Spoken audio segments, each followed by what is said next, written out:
Pronto, a partir de agora estamos gravando, né? Essa é a nossa primeira aula de conteúdo, certo? Onde nós falaremos sobre a importância das plantas forrageiras e os sistemas de produção.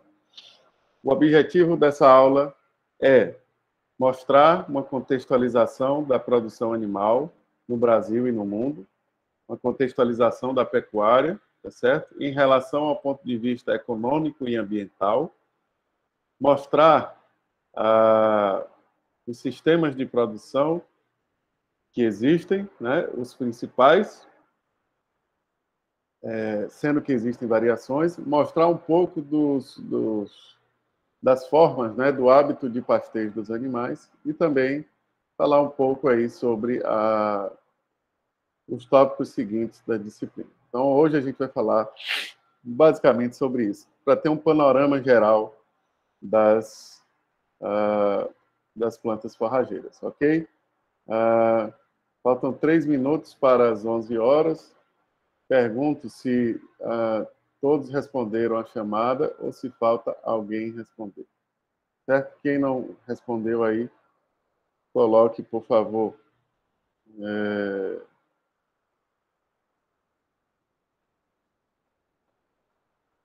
Então, vamos lá.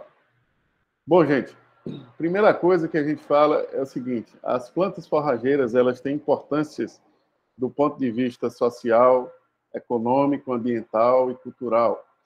Então, a gente tem geração de empregos no âmbito social, temos a produção de produtos de origem animal, carne, leite, lã, couro, temos outras funções, né, tração, esterco, e uma série de importâncias aí que são relacionadas, né, digamos assim, que é a parte social, com a geração de empregos, relacionada com a parte econômica, de geração de renda, com a parte cultural de fixação do homem no campo, certo? Em relação à parte econômica, nós temos, além da geração de renda, temos aí que as plantas forrageiras, né, as pastagens, elas não competem com a alimentação humana, tá certo? E elas são o componente mais barato da dieta. São os vegetais, são as gramíneas, certo? Que têm um crescimento muito rápido, muito acelerado, que são aproveitadas e utilizadas pelos animais como fonte de energia, pelos ruminantes, tá certo? Como foi falado no vídeo. Uma outra coisa importante é a importância ambiental, que foi falado, né, que a gente discute atualmente, mas, como vocês veem na televisão,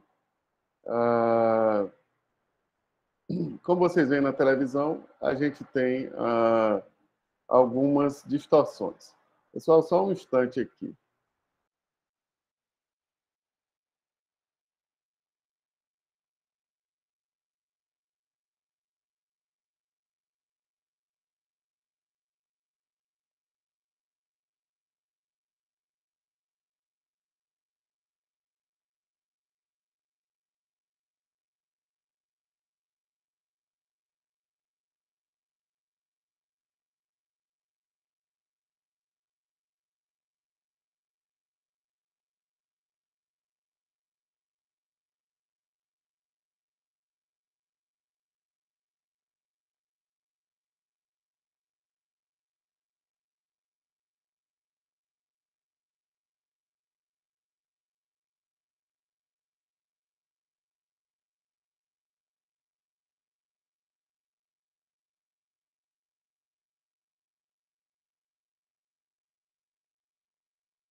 Oi, turma, cai não. Chegou alguém aqui, eu tive que atender.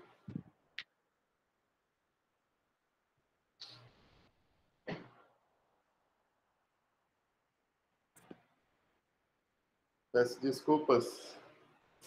A gente só, né? É só a gente é a gente mesmo. Bora lá, bora lá. Desculpa, tá? Aí não, a internet aqui tá muito boa, graças a Deus. Bom, turma, como eu ia dizendo, né? Voltando à nossa apresentação. A gente tem uma importância social, econômica, ambiental e cultural das pastagens, das plantas forrageiras, tá certo? E no contexto ambiental, as pastagens, se bem manejadas, elas melhoram a estrutura do solo, controlam a erosão, né? Elas possibilitam uma boa cobertura do solo. Mas lembrem-se desse detalhe que eu vou repetir durante toda a aula. Elas, se bem manejadas, tá certo? Então, nessas frentes aí a gente tem, por exemplo, né, imagens como essa, o homem no campo, né, a fixação do homem no campo, o cara fazendo seu cigarrinho de palha, os diversos produtos de origem animal que a gente pode obter, né, e que historicamente aí fazem parte como fontes de proteína para a dieta dos humanos, tá certo? Então, os animais, os ruminantes, eles convertem a energia do sol, que é convertida em biomassa pelas plantas, né, pela fotossíntese. Os ruminantes convertem isso em carne e leite, que nos serve como fonte de proteína animal, tá? E aí, nesse caso, a gente tem exemplos aqui. Quando se fala em pastagens, lá na disciplina de conservação do solo, por exemplo, vocês veem que áreas marginais, né, ou áreas inaptas ao cultivo de certos grãos ou frutíferos, elas são indicadas para pastagens. Então, assim, a pastagem entra como uma prática conservacionista, né, de certa forma. Então, ela possibilita produzir em áreas que são mais pobres, que têm um regime de chuvas irregular ou que são alagadas, por exemplo, no Marajó, tá certo? Onde você não produziria outra coisa, a não ser talvez arroz e criação de animais, né? Pecuária. A redução do êxodo rural pela geração de empregos. No questão ambiental, temos fixação de nitrogênio atmosférico pelas leguminosas. E aí pergunto a vocês, né, a fixação de nitrogênio pelas gramíneas. Vocês já ouviram falar sobre isso ou não? Nessas primeiras aulas, a ideia é trazer alguns conceitos que talvez vocês não tenham visto ou que já tenham visto.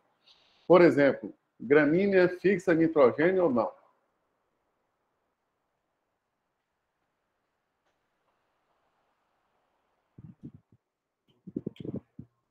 Não sei. O que é que vocês acham? O que é que vocês aprenderam? Quem é que fixa nitrogênio? Leguminosa, professor Fabassi, normalmente. Pois é, a fixação ocorre pela relação simbiótica, blá, blá, blá, blá, blá, blá. Né? Essa fixação ocorre espontaneamente, não é isso? Naturalmente ela ocorre nas leguminosas. Há uns 10 anos, né, quando eu estudei isso não se falava, mas desde que eu ministro aula aí já se fala, né, e hoje isso já é uma realidade. Gramíneas podem fixar nitrogênio desde que induzidas, desde que utilizem-se inoculantes, utilizem bactérias.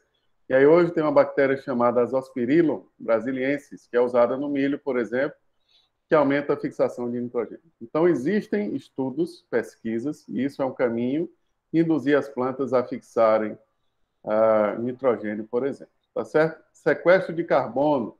Vocês sabem o que é sequestro de carbono e como ele pode ocorrer na pastagem? Né? A gente vai falar disso hoje, tá certo? Mas as pastagens bem manejadas, né? Se alguém estiver tomando nota, coloque isso aí, que é muito importante. Pastagens bem manejadas, elas sequestram carbono. E, historicamente, evolutivamente, as pastagens elas serviram e servem de alimento para a vida selvagem. No contexto mundial, pessoal, 40% da superfície da Terra é coberto por pastagens. Isso é um número bastante expressivo, Quando você anda aí nessas montanhas, em lugares de alta altitude, 4.000 metros, o que é que você vê lá? Gramíneas. Quando você anda em certos lugares muito secos, você vê gramíneas. Em todo tipo de canto aí do globo você vê gramíneas e vê pastagens, sejam naturais, né, aquelas que ocorrem naturalmente, sejam aquelas cultivadas, que foram plantadas. E a base da produção animal, ela está nas plantas forrageiras, está nas pastagens, de fato, certo?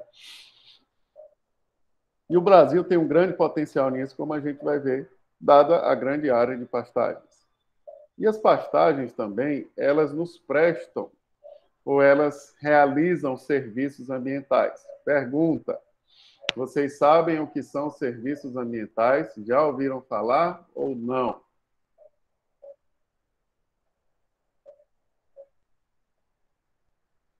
O termo assim diretamente não, professor.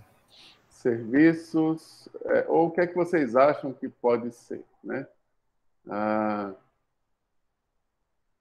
Por exemplo, serviços ambientais ou serviços, isso é um termo que vocês devem ter e carregar para a vida, tá certo?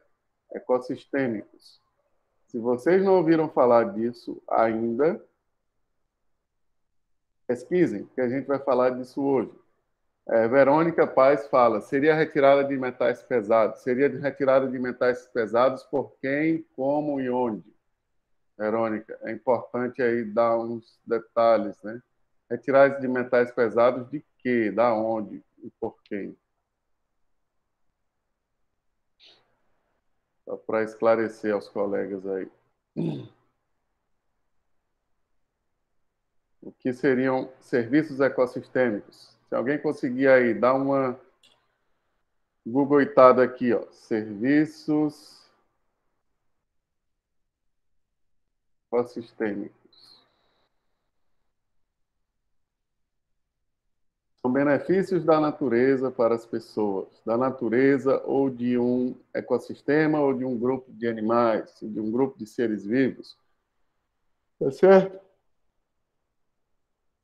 Sequestro de carbono é um serviço ecossistêmico. A absorção e a mobilização de metais pesados por algumas plantas que crescem em águas poluídas é um serviço ecossistêmico. Eu acredito que é o que a Verônica quis dizer. Encorajo-os a detalharem mais as respostas, tá certo, de vocês. O que mais? A polinização das abelhas e por aí vai. Isso, pessoal, é uma coisa que hoje caminha para ser valorado, né? Monetarizado nas fazendas. E se vocês não ouviram falar disso até agora, guardem isso, porque vocês vão ouvir muito, e se vocês olharem, isso está em todo lugar, está em todo canto que a gente fala, né? Serviços ecossistêmicos. Então, não é coisa de ecochato, não é coisa de ambientalista, isso é coisa que faz parte da nossa realidade. E tudo que a gente fala está relacionado com isso, tá certo? E a gente deve explorar e pensar nessa ótica. Então, temos aí serviços ambientais ou ecossistemas. Pastagens prestam serviços ambientais. Detalhe, professor, toda pastagem realiza serviços ambientais? Não. Pastagens bem manejadas, elas prestam serviços ambientais. Cobertura do solo, diminuição da erosão, melhoria da estrutura do solo, aumento nos níveis de matéria orgânica, fixação de carbono no solo. Vamos falar disso mais adiante, certo? Então, esse é o contexto geral das pastagens, a importância social, econômica e um contexto aí também mundial na questão produtiva e na questão ambiental. Quando a gente fala do Brasil, pessoal, em termos de produção, né, produção de carne, no mundo, o Brasil é uma superpotência. O Brasil tem uma grande quantidade, né, de animais, um grande rebanho, tá certo? Alguém sabe a quantidade de animais que tem no Brasil? O rebanho do Brasil é 210 milhões de cabeças, 214, está no relatório da ABIEC. Então, vocês também devem ter esses números, né? Quais as áreas plantadas de milho, soja, quanto que se utiliza de agricultura no Brasil. Isso tenham, sabe, como conhecimentos gerais de vocês, porque essas disciplinas não vão ensinar tanto. Tem esses números, busquem ter esses números prontamente disponíveis. O Brasil, com 214 milhões de cabeças, fica entre os primeiros produtores de carne do mundo. Mas quando a gente divide essa produção, né, pela área que a gente tem, ou pelo número de animais que a gente tem, produção de carne, pelo número de animais abatidos, a gente chega na 48ª posição. E aqui eu pergunto a vocês, né, e abro também uma discussão sobre a diferença entre produção e produtividade. Por que eu faço isso? Porque isso é algo básico e que muitas vezes não fica claro na mente de vocês até o 5º semestre e que é importantíssimo para um engenheiro agrônomo saber. Então, pergunto a vocês, qual a diferença entre produção e produtividade? Professor, eu acho que produção é um número absoluto e produtividade é relativo à capacidade de produzir, tipo, em espaço ou com o que se tem. Perfeito. Quem foi que falou? Deixa eu ver. Quem falou? Só para eu... Quem foi que falou agora? Foi o Lucas. Lucas Vareda. Ainda não conheço a voz de todos. Bom, Lucas, então é isso, né? Alguém gostaria de complementar? É por aí. Produção todo, absoluto. Pode falar, já. Acho que a questão da produtividade é aquela questão de produzir, otimizar a produção, né? Em menor, produzir mais em um espaço menor e em menor tempo também. Pois é, então a produtividade, vocês concordam que ela é uma medida de eficiência? Concordo. Com certeza. Então, assim, Isso aí. muitas das vezes, né, a gente tem o Brasil, ele é uma superpotência, mas a produtividade dele é baixa. Então, apesar de ter uma grande expressividade, ela se deve mais à área do que realmente à eficiência do sistema. E nesse quesito aí, a gente tem duas situações, por exemplo. Né? A gente tem uma situação de baixos índices, de baixa eficiência, mas também temos uma situação de quê? De potencial de crescimento. Vocês concordam? Porque se temos uma baixa produtividade, significa que nós temos... achei o que eu queria. Se temos uma baixa produtividade, nós temos aí um potencial de crescimento, pessoal. Então,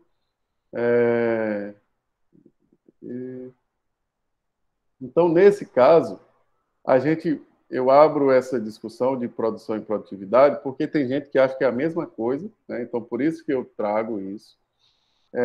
E mostro a vocês aqui, ó, por exemplo, um rabisco que eu fiz, né? Que é o seguinte: a produção ela se deve ao total produzido. Quilos, arrobas, frutos, toneladas, horas, equivalente carcaça ou carne, né? Por exemplo, vou botar aqui carne. Então, assim, para o produtor, ele recebe pela produção ou pela produtividade? O produtor rural. Ele está de olho em quê? Em produção ou em produtividade? Eu acho que produção. Produção, que é o que ele vai receber. Então, ele quer o volume de leite, litros, vou botar aqui, quilos de carne, carne e leite, vou botar carne e leite. Ele quer saber quantos litros de leite ele está tirando, ele não quer saber quantos litros de leite, por exemplo, ele tira por vaca. Litros por vaca dia. Um exemplo. Então, assim, a produção ela é importante, que é o total produzido naquela área, como foi falado, mas a produtividade é que nos diz se estamos sendo eficientes ou não. Então, nós, como agrônomos, né, vocês, como futuros técnicos aí que vão para o campo transformar, vão meter a mão na massa, se Deus quiser, tem que olhar esses dados de produtividade, quilo por animal, horas máquina e tudo mais. Então, isso aí é importante. E aí, por isso, essa reflexão entre produção e produtividade, certo? Alguma dúvida aqui com isso?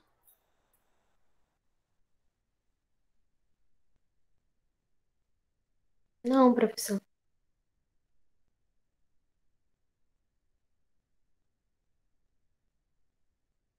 Tá, então vamos seguir. Turma. Essa reflexão, como disse, eu considero importantíssima. Isso nos mostra que o Brasil tem baixos índices zootécnicos na média, tá certo? Por exemplo, a pecuária é diferente da agricultura, que você vê o resultado no ano, né, que planta e deu ou não deu. Pecuária é um balanço de vários anos, demora para você ver resultado,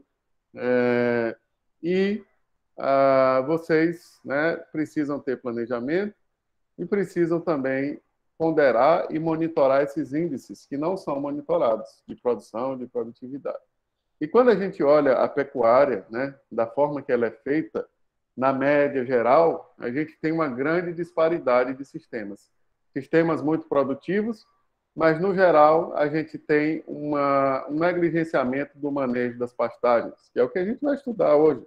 Então, o doutor Dias Filho, que é da Embrapa Amazônia Oriental de Belém, não sei se vocês conhecem, mas tem um grande pesquisador aí, né, referência na Embrapa aí do lado de vocês, que fala que grande parte das pastagens estão degradadas por uma série de fatores. E, nesse caso, as produtividades são baixas. Então, essa pecuária, né, ela é tida como vilã, ela é tida como ineficiente, e, de fato, ela é ineficiente. Então, ela não sequestra carbono, ela emite carbono. Mas isso tem mudado e isso não é a realidade total. Mas, se for olhar, por exemplo, aqui no Pará, a gente ainda tem sistemas como esse. Em todos os lugares do Brasil onde eu passei, a gente tem sistemas ou situações como essa, tá certo? Então, aqui são lugares que eu já morei, né? Goiás, Minas. Então, eu tirei essas fotos, essa daqui não fui eu que tirei, porque eu já não estava mais lá. Mas, professor, não está aparecendo slide aqui. Caramba, desculpe. As fotos. O mais importante, as fotos. Desculpa. E, professor, mas você acha que a culpa disso é por conta da falta de mão de obra, a incompetência de fazendeiros? Seria isso? Olha, Alessandra, aqui as fotos, tá?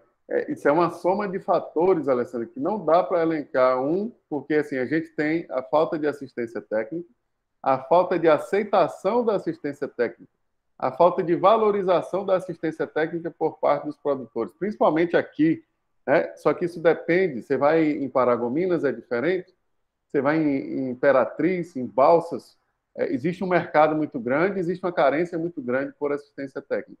Nem todos querem ter, nem todos querem pagar aí do lado do produtor. Existe aquele engessamento dos produtores de fazer o que o avô fez, de fazer o que o vizinho faz, de fazer o que o cara da empresa diz para ele fazer. Somando todos esses fatores, aliados, né, digamos, às deficiências de extensão rural, de difusão de tecnologias, a gente tenta fazer isso aqui, sabe, enquanto universidade, mas eu vejo a dificuldade que é você inserir isso no meio dos produtores, e aí eu falo que eu passo por isso, né, da gente ir falar, olha, isso aqui é assim, assim, assim, mas aquilo não vai fazer. Então, tem um colega que ele é de um órgão de extensão que ele fala que o trabalho dele é insistência técnica e não assistência técnica. Isso é um dos pontos.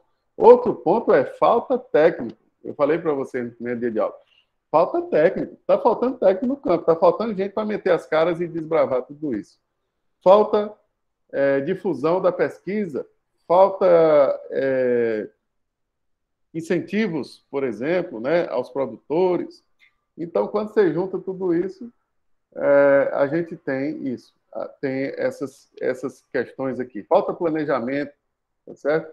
Porque na pecuária o cara ganha dinheiro sem fazer nada, ele ganha dinheiro. Agora, os que fazem, eles ganham muito dinheiro. Mas o cara que não faz nada, que tem 2.000 cabeças de gado e 2.000 hectares, ele tem uma cabeça por hectare. Sistema de baixa eficiência. O gado morre, perde, aí quando ele aperta, ele vende um monte de cabeça de gado, ele ainda pode ganhar algum dinheiro, tem uma poupança lá. Então, assim, como existe uma variação enorme de sistemas, a gente tem essa baixa eficiência. O que acontece hoje é que esses sistemas ineficientes, eles tenderão a desaparecer. Então, eu assisti uma palestra do José Luiz Tejon, que é um cara muito... Ele é reconhecido nacionalmente e mundialmente, não sei se já ouviram falar, um economista. Ele falou que daqui a 50 anos, somente 40% dos pecuaristas sobreviverão. E nesse quesito, as mulheres, por exemplo, têm tomado destaque por terem uma mente mais aberta e mais propensa a mudanças. Então, ele fala que as mulheres serão responsáveis por grandes transformações no agronegócio. E aí as mulheres, não somente técnicas, mas principalmente produtoras, né? Então, isso é uma discussão interessante. Não sei se alguém falou aí. Mas é isso, Professor, mas essa sua fala é nível do Pará ou é nacional? Porque eu vejo muito pessoal do Sul, principalmente do Rio Grande do Sul, eles têm todo um cuidado e tal. Eu não sei se é impressão minha, tá? Sim, sim. Pois é, essa fala, digamos que ela abranja mais nacionalmente, só que essas proporções desses tipos de sistema e dessa falta de planejamento sejam maiores no norte e no nordeste, e mais ainda no norte. Por quê? Porque eu considero até a minha região, onde tem abundância de recursos naturais, é onde menos se planeja. Se você olhar as regiões mais desenvolvidas do mundo, Israel, né, onde tem a maior tecnologia de irrigação, é onde não tem água. Então, assim, nos locais que tem maiores adversidades, o povo, se não se organizar, eu digo em termos de sistemas, planejar e ter comida, né, e ter um planejamento do sistema, eles não sobrevivem. Então, isso acontece, por exemplo, com a mandioca, né? A gente trabalha muito com mandioca, vocês vão ter aula com o professor Leonardo, que é um grande amigo meu. E, assim, o Pará é o maior produtor de mandioca e tem a menor produtividade. E o Paraná tem uma produtividade altíssima e ainda produz menos do que o Pará. Isso porque o Pará tem uma grande área de produção. Então, assim, as outras regiões estão buscando mais isso e elas estão vindo para cá para buscar isso também, explorar esse potencial. Então, nós precisamos buscar isso. Então, talvez as outras regiões estejam mais na frente, talvez por conta da necessidade, principalmente, e por outros fatores, mas eu digo que a minha região, que é essa daí da foto, é parecida com isso, né? Um período de estiagem de 3 a 4 meses. De repente, ficaram lá 6 meses, 8 meses, 10 meses sem chuva. Aí foi um caos. Não tinha água para beber. E eu sempre falo isso aqui, que mesmo aqui na Amazônia, com tanta chuva, a falta de alimentação é um gargalo, tá certo? E não deveria ser. Porque lá em Goiás, os caras estão sem chuva desde abril, e agora que vai chover em outubro, eles já estão se organizando para plantar.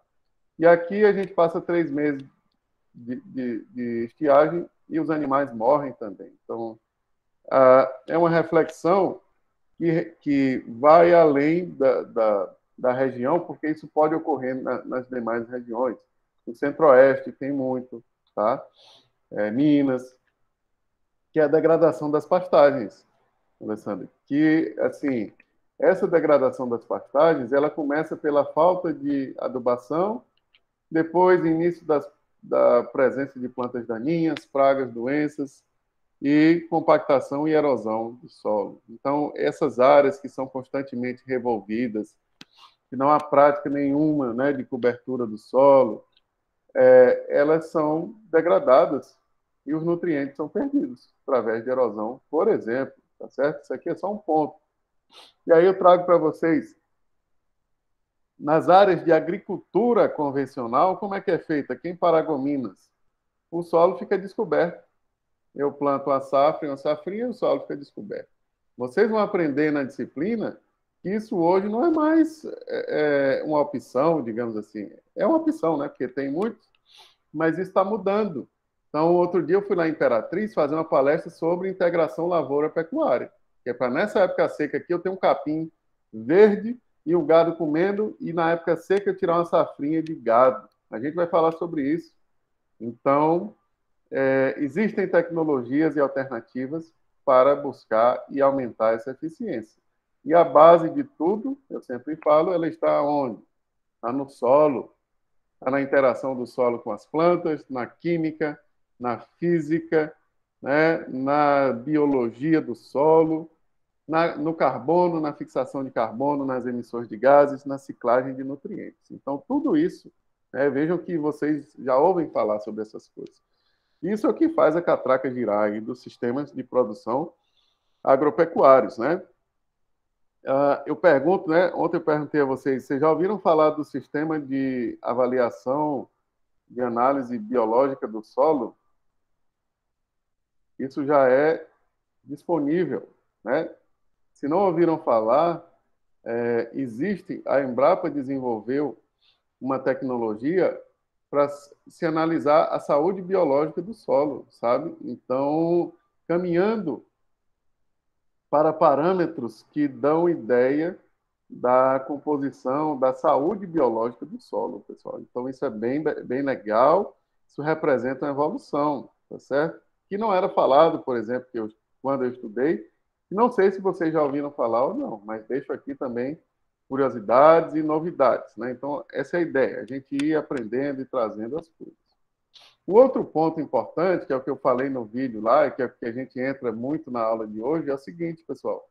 A produção animal, da forma que ela é vista, mostrada nos jornais, é uma forma que não é totalmente, né, a que ocorre na realidade. Porque a gente tem sistemas como esses aqui, de baixa eficiência, tá certo? Que tem emissões, etc., etc., oriundos de desmatamento, mas isso aqui é um dos motivos também porque hoje a gente busca a eficiência nos sistemas de produção, seja ele agrícola ou pecuário. São as emissões de gases, então hoje a moeda nossa é carbono, né? Tudo é em torno de emissões. Então ontem o pessoal falou do documentário na Netflix chamado Solo Fértil. Eu recomendo que vocês assistam. Eu já havia assistido, né? Ontem um aluno lembrou na aula, que é muito interessante. E temos, por exemplo, grandes empresários afirmando que se você parar de comer carne, você vai evitar um desastre climático.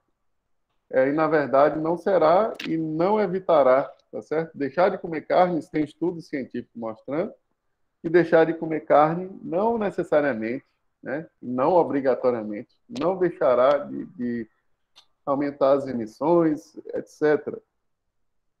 Temos outros produtos surgindo, né, carne sintética, carne de laboratório, carne 3D, e temos a questão do desmatamento, que ainda recai totalmente sobre a pecuária.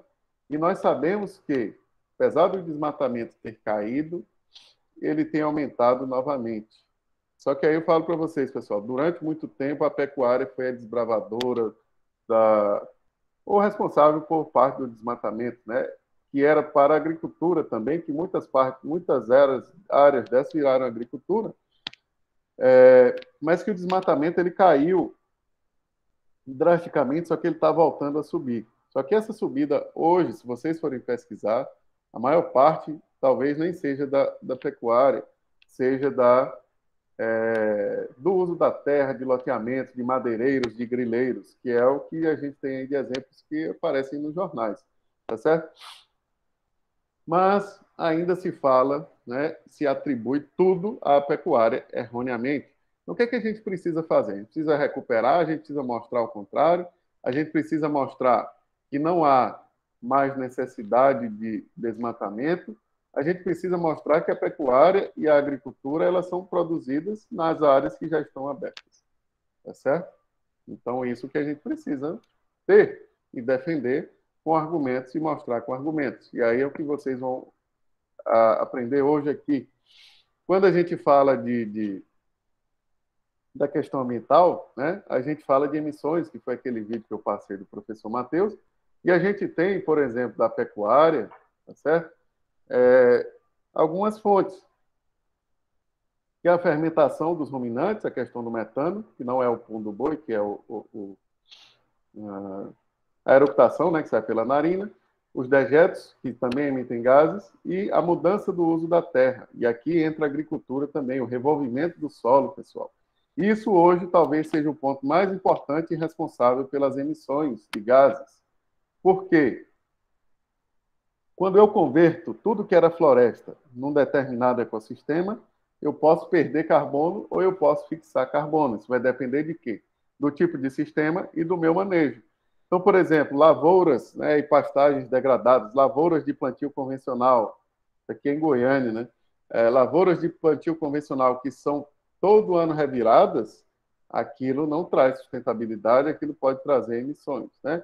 Aqui somos sistemas, são um sistema de criação de bovino de corte, onde os animais estão passando fome, né, de olho nesse capim seco aqui. Então, isso aqui era na estação experimental, que eu fiz o experimento, e aqui era na fazenda comercial, que não tinha comida, não tinha pasto para os animais comer. Nesse quesito, pessoal, o que é que a gente tem? Uma pressão sobre as áreas de pastagens, porque elas estão degradadas e improdutivas. Então, tenho duas opções, ou recuperar a pastagem, ou transformar ela em outra lavoura. O que é que o pessoal faz? Transforma ela em cana-de-açúcar, que é mais fácil, planta cana-de-açúcar e tudo mais. Corrige-se a fertilidade do solo. Aqui eu tenho pH, saturação por bases, acidez potencial e CTC. Então, observem que na linha cinza, que é da cana-de-açúcar, ele aumenta o pH, aumenta a saturação por base, diminui a acidez, né? A CTC aumentou um pouco em relação à pastagem. Ok, então eu melhoro as condições porque é uma cultura. Então, a forra de cultura, né, a pastagem, não é tratada como uma cultura, infelizmente.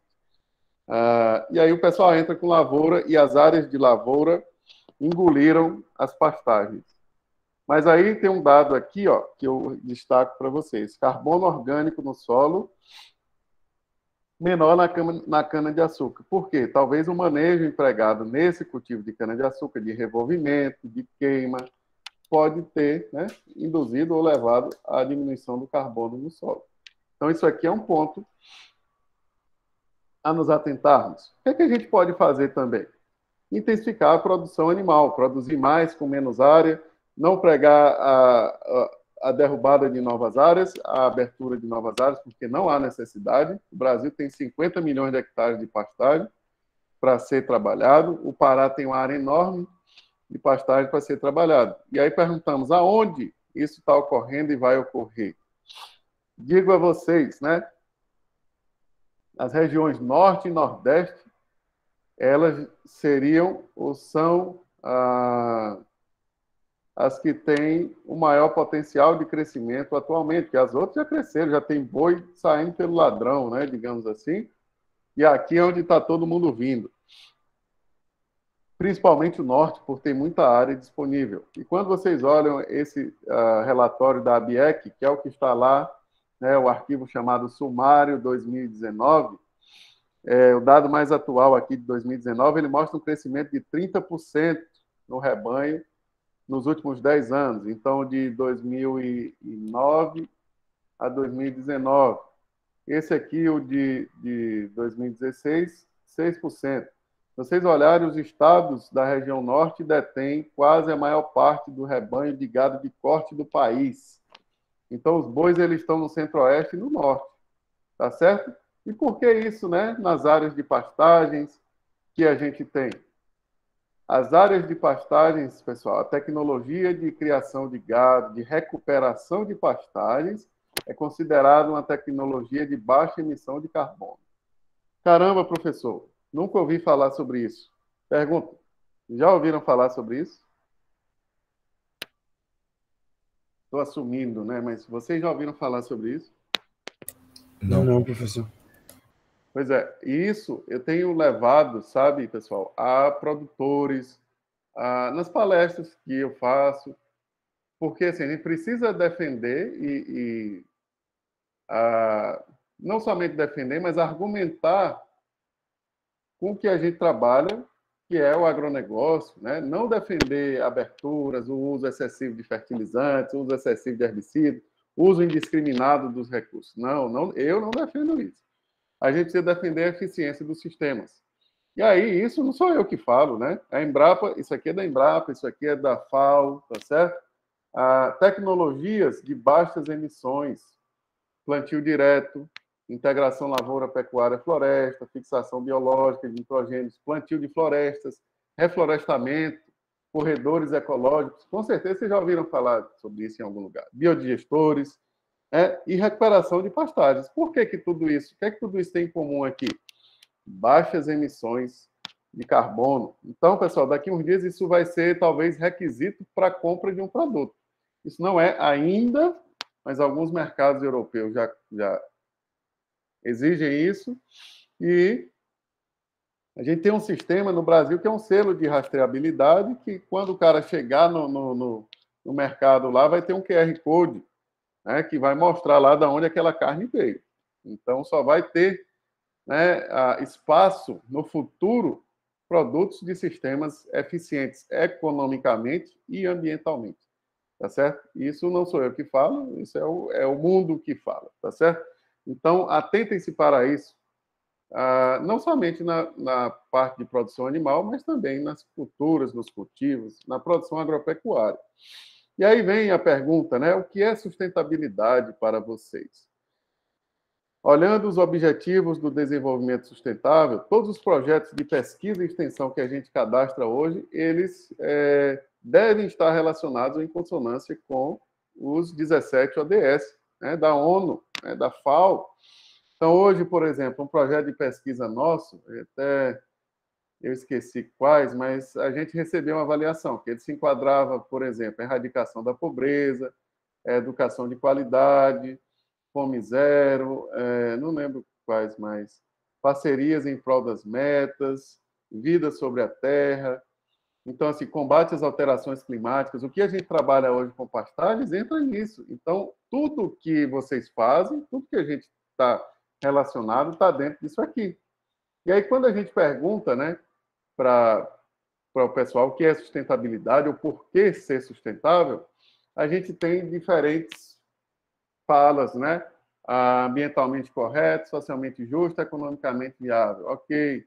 E todas essas razões, né? Inclusive formação de profissionais capacitados e com ética, mas principalmente utilizar de forma eficiente os recursos naturais.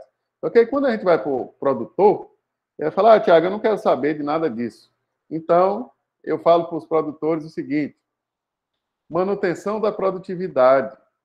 O que vocês aprendem na agronomia e na zootecnia, às vezes, é buscar o máximo de produtividade.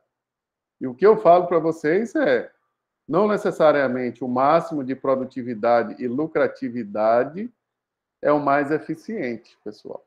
E aí entra o equilíbrio do sistema. Ontem eu dei exemplos, né, de que você construa fertilidade de solo para depender menos de insumos e não fique todo ano jogando adubo, tirando adubo, que é como é feita a agricultura convencional em alguns lugares, em outros não. Bota um capim no meio, né, uma pastagem, que a soja produz mais. O adubo de um serve para o outro, faz adubação orgânica, utiliza bactéria, diminui a dose do adubo. Então, tudo isso fará com que o produtor se mantenha produtivo, tá certo? E que também tenha benefícios ambientais e tenha um equilíbrio do sistema. O sistema mais equilibrado, ele é menos suscetível, né, a intempéries, digamos assim. É dessa forma que eu falo e, digamos, traduzo para vocês pensarem em termos de sustentabilidade quando forem lidar com produtores rurais ou com o sistema. E aí é ser eficiente da forma que for, tá certo? Não é chegar, eu não vou usar adubo químico, eu não vou usar herbicida. Não, pelo contrário. É usar de forma eficiente, é saber usar, é posicionar o uso. É para isso que vocês estão estudando, tá certo? É se manter produtivo e, né, falo também que se você busca ser eficiente, você busca lucratividade até certo ponto, você também busca melhorias do meio ambiente. Por que até certo ponto? Eu não vou trabalhar com doses muito altas e produtividades muito altas, que talvez isso não seja sustentável. Tanto do ponto de vista ambiental, né, e do ponto de vista econômico, porque aí ele vai ter uma alta dependência de insumos externos. Mas hoje, né, os grandes consultores da área de pastagem, os grandes pecuaristas, às vezes estão nessa área lá no alto. Eu, particularmente, não acho que isso seja o futuro, tá certo? Outro ponto, pessoal, diante de tudo isso que eu falei, a gente já vivencia isso, né? Que são matérias como essa. Manejar o pasto corretamente vai ajudar a salvar o planeta. E aí falo para vocês, assistam o documentário Solo Fértil, pois ele fala sobre isso. O manejo do capim, a adubação, o controle da entrada e da saída, ele possibilita uma fixação de carbono no solo pelo sistema radicular e uma diminuição das emissões. Então, o solo, junto com o sistema radicular das gramíneas, eles se tornam um grande reservatório de carbono.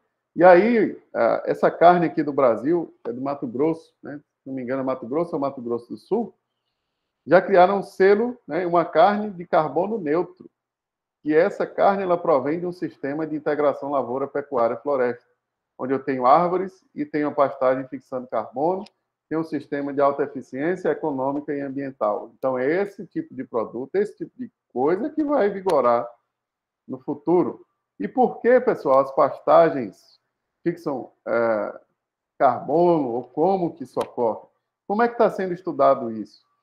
Estão sendo feitos trabalhos para mostrar que existe diferença de um pasto com manejo adequado e um pasto com manejo inadequado.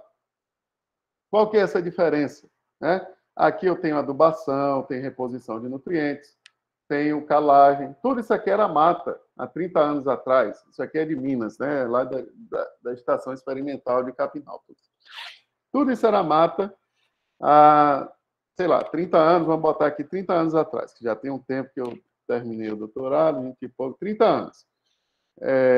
Essas áreas foram convertidas, né, em diferentes usos da terra. Por isso que eu falo, o uso da terra hoje é o negócio mais importante, porque a gente precisa de terra para biocombustível, para alimento, para reflorestamento, para alimentos, né, grãos e para alimentos de origem animal. Então, tudo isso foi convertido numa área de plantio direto. Eu estou falando plantio direto, assumindo que vocês sabem o que é plantio direto, certo? Plantio direto é quando não há revolvimento do solo. Eu planto uma cultura e desseco ela, né, e planto em cima dessa palhada. E é um sistema que requer toda uma preparação, tá certo? Uma tecnologia muito boa que já é realidade no sul e no sudeste do país e está subindo e chegando para cá. Um pasto com manejo inadequado. Vocês veem aqui plantas daninhas, ele não tem calagem, não tem adubação, não tem controle do número de animais, nem da altura do capim. Essas recomendações são as que a gente tem aqui, pessoal, que a gente chega, que eu escutei, por exemplo, que não precisa fazer calagem no pasto, na pastagem aqui. Eu cheguei e escutei isso aqui no Pará. Quase cai para trás, porque o povo fala isso. Técnicos, pesquisadores, seja lá quem for. Não, aqui não precisa, porque não responde. Eu discordo e eu recomendo, tá bom? Aí vocês ficam com o que vocês acharem melhor. Mas eu acho difícil, num solos ácidos, eu não utilizar calcário, né? Mesmo que a cultura tolere, a gente vai aprender isso lá adiante. Então, esse é o manejo inadequado que resulta em baixa produtividade. Esse é o manejo adequado que o capim cresce, tem um crescimento vigoroso, porque tem reposição de nutrientes e ajuste dos animais no pasto, ok? Quando se faz o estoque de carbono no solo desses usos da terra, a gente observa que a pastagem com manejo inadequado, após aí pelo menos 10 anos, ela tem uma fixação de carbono no solo alta. Então, isso mostra o quê, pessoal? Que pastagens bem manejadas trazem benefícios ambientais e serviços ambientais, que é o que eu falei no começo da aula. Cobertura do solo, diminuição da erosão, fixação de carbono no solo, se bem manejadas. Então, aqui uma compilação de vários trabalhos, né, de longo prazo, isso não é do dia para a noite, Então, eu diria que pelo menos aí após 5 anos de um manejo adequado, você vai ver resultado, 4 anos, é que isso a Globo não mostra. Isso não está nos noticiários, isso não está em nenhum lugar. Então, a gente precisa levantar essa bandeira, mas a gente precisa gerar esses dados. Então, eu sempre falei, né, sempre tive a vontade de estudar isso. E eu tenho um colega, um amigo meu de turma, que ele é professor, é pesquisador nos Estados Unidos, e ele veio a Paragominas estudar a macrofauna do solo, nos diferentes usos da terra. E o pessoal está estudando, junto com a UFPA e tudo mais. Aquilo me encorajou a elaborar também projetos de pesquisa para estudarmos o uso da terra, né, nas áreas de pastagem, nas áreas de lavoura. Então, esses dados eles estão sendo gerados em todo o Brasil, em todo o mundo, e nós estamos trabalhando, né, em projetos, com 2 projetos aí, graças a Deus, onde estamos monitorando e avaliando o uso da terra em diferentes sistemas, em diferentes regiões daqui do Pará.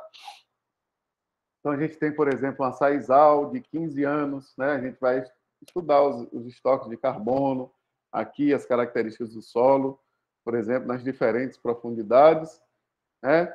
Fomos na mata dessa mesma propriedade, fomos na pastagem com manejo convencional e numa pastagem com manejo mais intensificado. A ideia é mostrar e justamente gerar as informações de que a pecuária feita de forma eficiente e sustentável, ela não gera emissões, mas ela traz benefícios.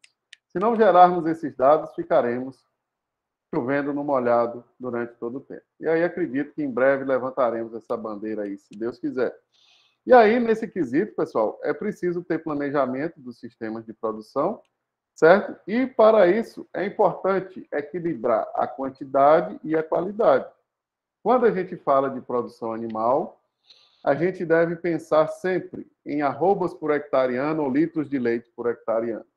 E esses são conceitos que a gente vai falar, por exemplo, taxa de lotação e ganho médio diário na próxima aula, mas que aqui é só para dar ideia de que, para se produzir, não adianta eu ter muito animal na área se eles não ganham peso. Não adianta eu ter pouco animal na área ganhando muito peso. É um equilíbrio, né, que se refere à quantidade de capim disponível e à qualidade do capim disponível. Basicamente, o que a gente vai tratar na disciplina é isso.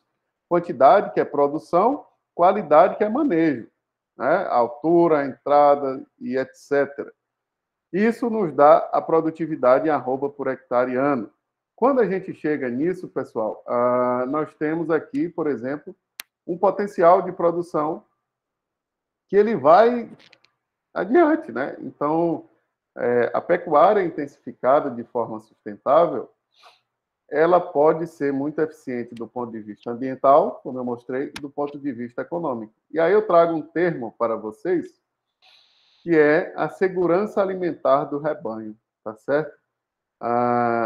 Todo sistema de produção animal deveria se preocupar com a segurança alimentar, que é o que a gente fala para humanos, né? Segurança alimentar do município é o quê? É ter alimentos, ter comida, tá certo?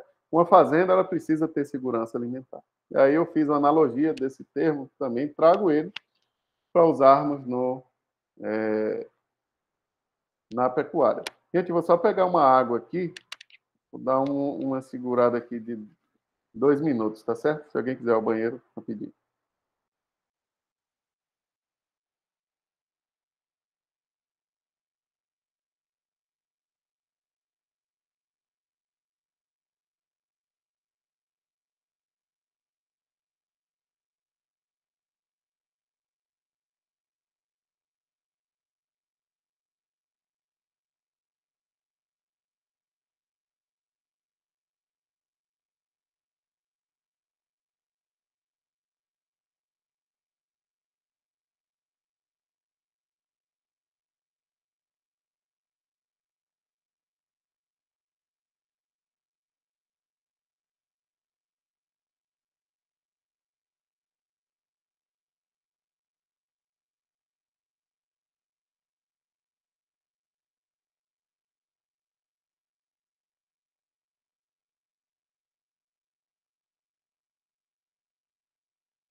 Voltei, turma. Estão acompanhando aí direitinho? Tá rápido? Tá devagar? Tá bom? Estão entendendo? Tranquilo, né? Tá de boa, professor. Uhum. Vou colocar aqui o início da... Na verdade, não. Vou colocar o início... Chamada 2. Aí vocês podem colocar, certo? Beleza. Então vamos seguir aqui. Pegar uma água ali, porque eu estava falhando a voz. Bom, gente. E aí a gente tem, né, diferentes sistemas, diferentes regiões, sistemas irrigados, né? Lembra que eu falei para vocês a parte de irrigação de pastagens, sistemas com relevo aí bastante acidentado. Temos uma infinidade de sistemas, temos áreas muito secas no nosso país, não somente no Nordeste, tá certo? Temos sistemas silvopastoris muito bacanas aqui em Minas Gerais, tá? Temos consórcio de gramíneas e leguminosas, aqui nós temos o Kikuyu da Amazônia e o Arax pintoi. Kikuyu da Amazônia é um capim que vocês vão ver muito, que vocês vão ouvir falar muito, e que é uma opção muito grande aqui para a nossa região, tá certo? Então, esse é o Kikuyu, já vos apresento, vocês veem ele pela UFRA. O amendoim, que é o Arax pintoi, vocês veem muito em canteiro de shopping, como paisagismo, mas é uma planta muito boa para consórcio. E tudo que eu falei, pessoal, se resume em otimizar os sistemas de produção. Todas as tecnologias, a genética, a saúde, a sanidade, né, a alimentação, tudo visa aumentar a eficiência dos sistemas, fazer com que os animais ganhem mais peso, produzam mais, mas de forma sustentável. O que é de forma sustentável? É não chegar no máximo, tá certo? É ter um equilíbrio, é se manter produtivo, é ser eficiente, tá bom? E sob essa ótica, pessoal, aqui nós temos, por exemplo, a quantidade de animais por hectare que tem no Brasil hoje. A média disso é uma cabeça, 0,9 unidade animal. A gente vai aprender o que é unidade animal semana que vem. Mas isso é o que se tem hoje, tá certo? E aqui, na outra figura, tem uma projeção, por exemplo, para os próximos, se não me engano, 25 anos. E aí vejo que, com a intensificação, eu vou poder colocar mais animais por área e que isso vai ocorrer principalmente nas áreas novas de pastagem ou nas áreas de maior potencial de crescimento, que é aqui, ó, sudeste do Pará, estados da região norte e aqui o Mato Grosso do Sul, e todo o centro-oeste, sudeste, mas aqui principalmente a produção de carne se concentra nesses estados aqui, que é onde está a produção de grãos, tá certo? Então, eu sempre falo que os confinamentos estão todos aqui no Mato Grosso, Goiás. Por quê? Porque os grãos são produzidos aqui. A mesma coisa nos Estados Unidos, né? Segue o mesmo padrão. Bom, pessoal, diante disso, nós temos no Brasil um grande potencial produtivo, tá certo? Então, já falamos aí da importância das pastagens. Mas temos uma grande variabilidade nos sistemas de produção. Então, temos os sistemas de confinamento, temos os sistemas de criação em pastagens. Temos os intermediários entre esses, que aí não vamos falar aqui, mas temos o semi-confinamento, temos o confinamento a pasto, que é a mesma coisa da terminação intensiva a pasto, que são variações entre o confinamento e o sistema de criação a pasto ou em pastagens, tá certo? Todos esses sistemas entram na questão de baixa emissão de carbono, mas falando um pouco sobre os confinamentos, pessoal, o que é importante saber? Os animais entram no confinamento para acelerarem o ganho de peso.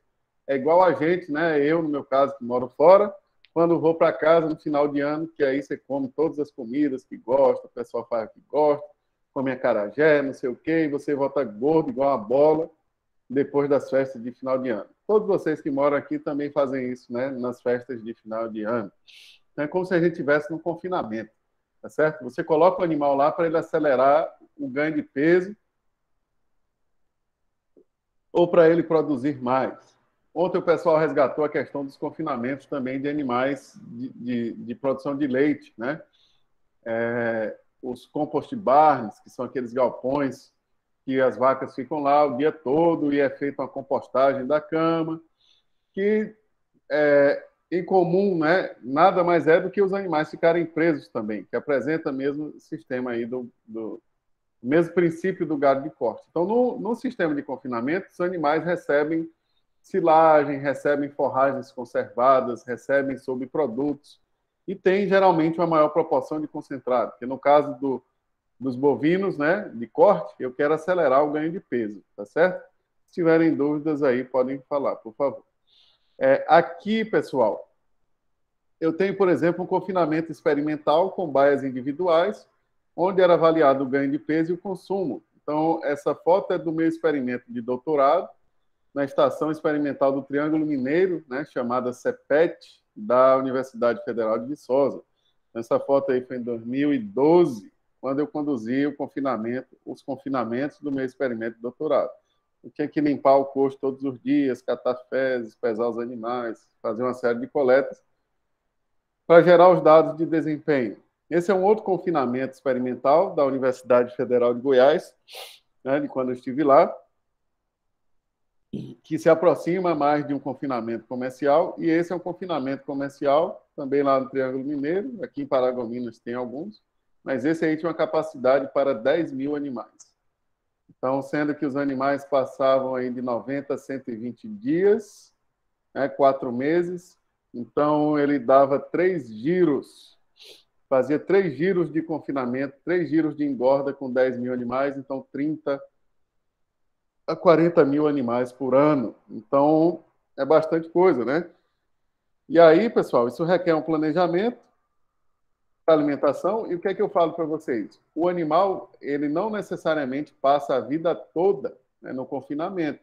Ele vai para o confinamento, geralmente na época seca, após ser desmamado, ou na recria, ou na engorda. Antigamente, os animais iam somente na engorda. Hoje, ele pode ir em qualquer fase da vida para o confinamento para acelerar o ganho, depois ele pode voltar para o pasto, depois ele pode ter qualquer outro destino.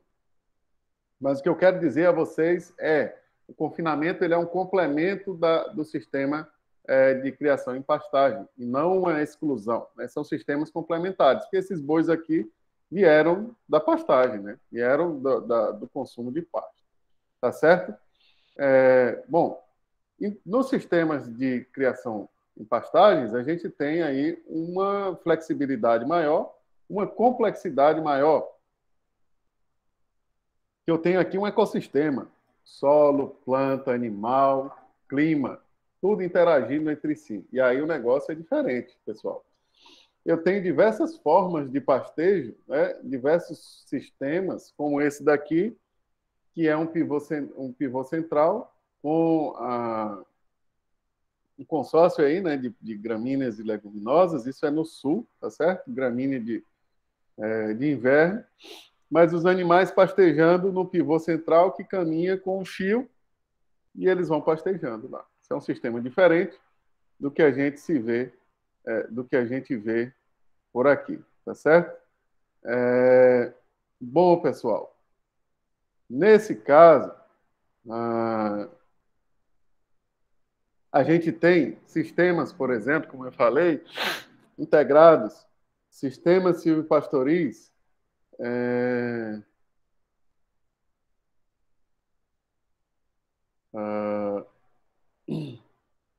a gente tem sistemas silvipastoris que têm o bem-estar animal, né, que tem a produção de um componente florestal, mas que precisam ser bem manejados. A gente vai falar disso, porque se ele não for bem manejado, pessoal, acontece isso aqui, ó, o capim deixa de crescer e aí eu não tenho produção animal. Então, o sistema de produção em pastagens é muito mais complexo, né, e tem muito mais componentes. E nesse quesito, aí a gente caminhando para o fim, a fração final da nossa aula, né? Sabendo da importância das pastagens e dos sistemas de produção, dentro dos sistemas de produção, antes de falarmos das forrageiras,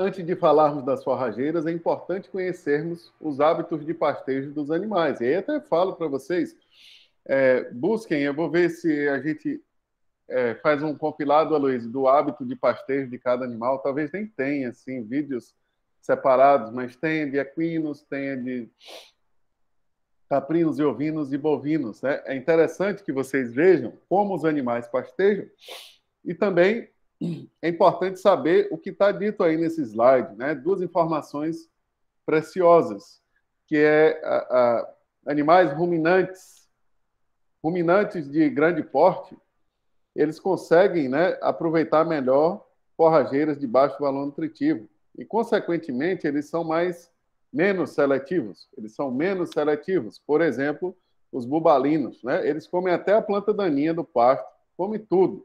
Às vezes, onde você olha e não vê comida, talvez que fosse para um bovino, né? Ou um caprino, você vê bubalinos aí bastante desenvolvidos e eles conseguem buscar o próprio alimento e digerir plantas e forragens que não seriam tão bem digeridas por outros animais. Então, eles são menos seletivos do que todos os outros. Só que a resistência deles, né, e a capacidade digestiva deles é alta, a capacidade também ingestiva do rumen é muito alta, e eles conseguem se aproveitar aí de materiais de baixa qualidade. Observem a característica de pastejo do animal, né? Isso aqui vai estar relacionado com a altura que eu vou colocar o capim para ele, né? Se eu colocar o capim dessa altura aqui, ele não vai pastejar. Bovinos também compartilham da mesma afirmativa, né, dos bubalinos, só que eles são um pouco mais seletivos do que bubalinos, tá certo? Tem uma alta capacidade de ingestão, mas numa escala de seletividade eles estariam um pouco mais seletivos do que os bubalinos e menos seletivos do que os ruminantes de pequeno porte, que são aqui ovinos e caprinos, né, que precisam de forrageiras de maior qualidade. E aí pergunto por quê, né? Por que caprinos e ovinos precisam de alimentos de alta qualidade? Porque isso é questão de evolução, pessoal. Eles têm um alto gasto de energia, né, por unidade de tamanho corporal, por unidade de peso, né, de peso metabólico, e eles têm uma capacidade de ingestão baixa. O sistema digestivo deles, apesar de ser um rumen também, é muito menor do que o de um boi, por exemplo, do que o de um búfalo. Então, esses animais, naturalmente, foram selecionados para serem selecionadores, né? Eles precisam ingerir dietas de alta qualidade. Então, se você olhar um ovino comendo, pastejando ou comendo no coxo, ele é muito criterioso. Separa o talinho certinho e deixa lá. Caprinos, a mesma coisa. E aí, na escala de seletividade, eu venho bubalino, bovino, ovinos e caprinos, como mais seletivos ainda do que os ovinos, tá certo? Mas esses dois são muito mais seletivos, por exemplo, do que os bovinos e bubalinos. Sabendo disso, pessoal, se eu deixar alimento de baixa qualidade, o ovino não vai comer. Se eu tiver um capim no manejo inadequado, eles não vão comer da forma que deveriam. Uma característica do caprino é pastejar na posição bipedal, que é com os dois pés. Somente o caprino faz isso, os ovinos não fazem isso. E aqui essa foto clássica é na Índia, né? Isso aqui é de verdade, não é de mentira, né? O caprino, ele é danado, sobe em todo canto e para buscar alimentos também, tá certo? Mas, via de regra, o pastejo desses animais é baixo e mais rente ao solo. Aqui a foto dos ovinos. Então, eu sempre falo que eu coloco na prova, né? Isso vai ficar gravado aí para vocês. Mas eu colocava nas provas presenciais e eu fazia isso na sala de aula. Um teste de consciência, para saber se o cidadão está acordado ou não, saber se o cidadão está consciente ou não. Que é o seguinte, coloco lá, capim de 1,5 m para ovinos em pastejo. Então, você coloca o ovino para pastejar um capim que está com 1,5 m aqui e o ovino nessa altura aí de pastejo aí. Aí coloco lá, correto ou incorreto. Aí o cidadão, ele prontamente coloca correto. Isso, pessoal, para mim é uma pergunta de psicoteste, tipo aquelas do psicoteste lá da habilitação, porque não, né, não tem como esse ovino pastejar um capim de 1,5 m, a não ser que ele esteja com uma perna de pau, como o pessoal falou aí nas outras aulas, tá certo? Então é importante saber isso. Os equinos, né, eles também têm um corte mais baixo, tá certo? Então não vou ter gramíneas de porte alto, ou eu vou manejá-las no porte baixo. Não devo ter gramíneas de porte alto porque não se recomenda, né? Os equinos, eles utilizam a pastagem como recreação, né? Eles brincam na pastagem. Então, se tiver um capim desse tamanho, isso pode ser obstáculo. E demandam forragem de qualidade também, por terem a digestão, né, da fibra ocorrida no seco, que também tem uma baixa capacidade. Se você der uma forragem de baixa qualidade para um equino, você pode causar problemas de cólica, tá certo?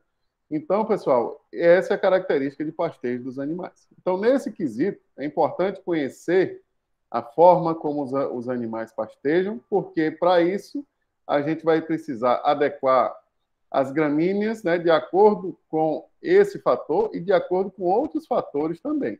Então, a gente precisa conhecer as características das gramíneas, e aqui tem um conceito de plasticidade fenotípica, tá certo? São as mudanças da planta em função de um manejo, em função de mudanças ambientais. E nesse quesito, pessoal, a partir de hoje, né, com essas informações, e com as informações do sistema de produção, do objetivo, da análise de solo, de várias outras coisas, é o que a gente vai trabalhar na disciplina, conhecer as forrageiras e saber quais se adaptam melhor a diferentes sistemas. O pessoal hoje quer...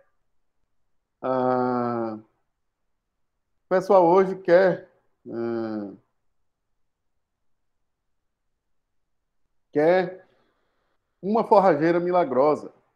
E eles acham que um capim vai servir para tudo. E, na verdade, não é bem assim. É preciso conhecer as características das plantas, né, dos capins, conhecer as características dos sistemas, as dos animais, e, ao final, pessoal, da disciplina, vocês vão ter aqui um ranqueamento, um agrupamento de gramíneas mais exigentes, menos exigentes, para determinados níveis tecnológicos, a serem agrupadas com as características do sistema, alagamento, né, encharcamento, precipitação, sistema de manejo, espécie animal, que vocês vão adequar. Então, o que vocês vão fazer no trabalho vai ser basicamente isso: recomendar uma gramínea, recomendar uma cultura para a produção de silagem, fazer as contas, né, e nos apresentar. Então, agora, no início, a gente fala disso, e no final vocês deverão ter essa competência de formar o pasto e saber qual espécie é melhor para quê e como manejá-la. Então, é isso que a gente vai falar na nossa disciplina, tá certo? E aí, semana que vem, a gente vai falar das terminologias em forragicultura, certo? Bom, era isso, né, que a gente tinha para falar hoje.